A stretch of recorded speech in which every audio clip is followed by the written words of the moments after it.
On May the 23rd, the NNPC Limited put out a statement saying that the Port Harcourt refinery will be temporarily closed for maintenance. It was a tweet, a statement that was put out to inform the general public of that planned maintenance. And that meant a lot of things for different people. So let's speak with the man whom you see there. We're joined by the National President of the Petroleum Products Retail Outlets Owners Association of Nigeria, Petron, Mr. Billy Gillis-Harry, joins us from our Abuja studio. It's good to have you on the program, Mr. Gillis-Harry. I'll just dive right into it because people saw this statement, and for a lot of people, it was a confirmation of that debate around whether or not Port Harcourt Refinery was just for photo ops, whether it was fully operational, was it blending, was it refining? And they said, well, we told you something was not right about that Port Harcourt Refinery. And there you see, I mean, 6 months after, it's going through maintenance. Does that make sense for you, Mr. Gillis-Harry? Well, good morning, ladies and gentlemen, and good morning, Nigeria. It's very difficult for us to put our hands around the realities in the matter except what is being put out there. For us as an organization, our goal is always to seek for how we can contribute to making sure that the economic wheels of Nigeria roll smoothly. Because we know that we bring critical service of providing energy, to every nook and cranny of Nigeria. That's what Petron stands for, and that's what we're doing. And for that same reason, we made frantic efforts to make sure we were able to ask the necessary questions, visit the necessary people to be able to get answers. But whatever that's happening behind the scene, after we have been shown and demonstrated what's there, it's not what we can be able to talk about. But this sudden news of shutting down on the 23rd was a pretty shock to everybody, including us.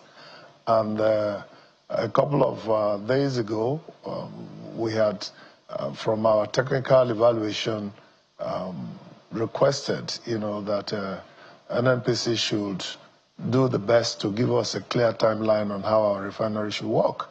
And if that's not working from their perspective, the important thing to do is to get private partnerships, private collaborators to ensure that the refineries are working, because that's the only way Nigeria could really guarantee our energy security. So we just saw the news the same way as it is happening to the rest of Nigeria, and we have expressed our concerns about that. All right, Mr. Gillis-Harry, I know you are a frontline stakeholder as a private entity, because Petron is made up of private people who are also stakeholders and some kind of a pressure group. Don't you think it is time to ask very hard questions? I know you said it in the pages of the newspaper, but I also know that perhaps Petron, putting this on your doorstep, has a lot of knowledge as to how these things play out because of your status as a stakeholder. What do you think are the deeper issues here? Because when issues were raised about, first there were issues about the shifting of date for the commencement of the refinery, and then the issue of transparency itself, until there were leakages of memo as to whether they were blending. No crime in blending, but at least they did not tell us until we found out that they were blending. And then now to the shutdown. Don't you think that it is time for people like you, Petron, and the rest of them to make very solid, hard-hitting demand as to the level of transparency within the system to see exactly what we're dealing with? Because I fear that this is not just going to be a one-off. This is going to be repetitive. Well, you can see that as a very committed, Nigerian organization that seeks for the stability and the growth of the economy, Petron has never kept shied away from, facing the hard facts, whether it is to encourage the system to be much more effective or to be more transparent, or to ensure that Nigerians have the best. We have never shied away from that. And we do that is one of the promises we made when we came into office. I think that the questions that need to be asked now need to, come from the stable of the President of the Federal Republic of Nigeria. Because at the end of the day, he is also doubling as Minister of Petroleum. So we have taken our matter to him to say, Mr. President, please intervene in these issues and let certain levels of clarity be done, because it will be something that will affect the government's stability, growth, and delivery of promises that are made. We are dependent on this oil and gas for most of the budgetary requirements and needs of Nigeria.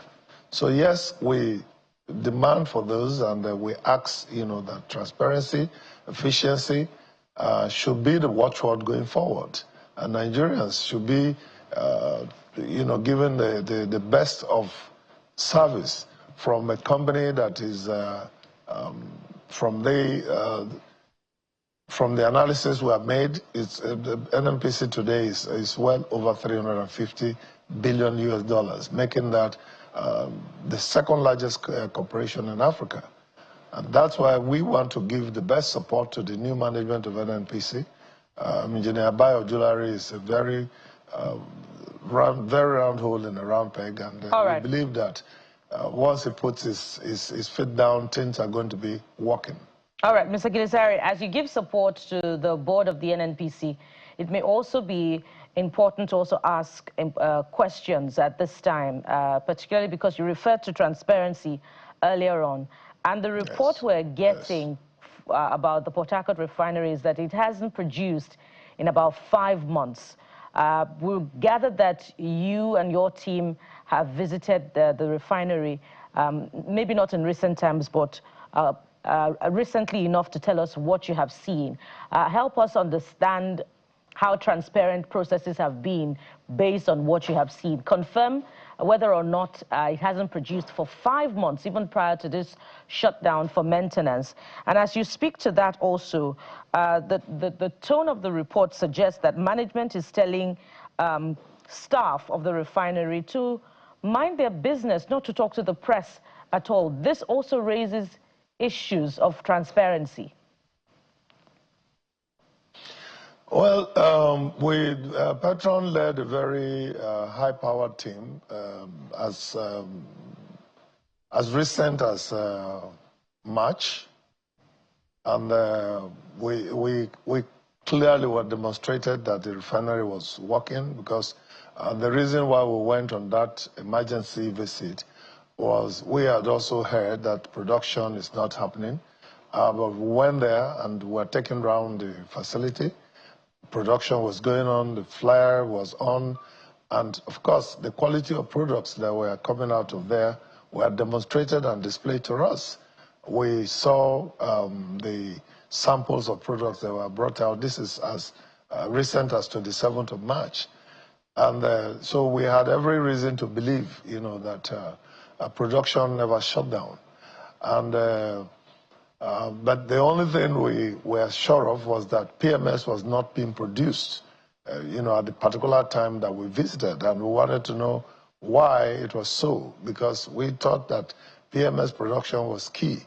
And of course, then we got some information that some part of the products that was needed to blend the PMS and bring it out was no longer working for certain reasons, and which I believe is why the host community is now coming out very hard on people that they think have not helped in making sure that the refinery works. So we will still want to call on the NNPC management at all levels to level up with Nigerians, because it is our taxpayers' money that we're using to pay their salaries. And it's so very critical that we must all be told what exactly is going on, and transparently too, and in a timely manner, so that we can be sure that in addition to the private refineries that are working hard, we have quite a lot of in-country production that's being made from the 3 refineries owned by NNPC also. All right.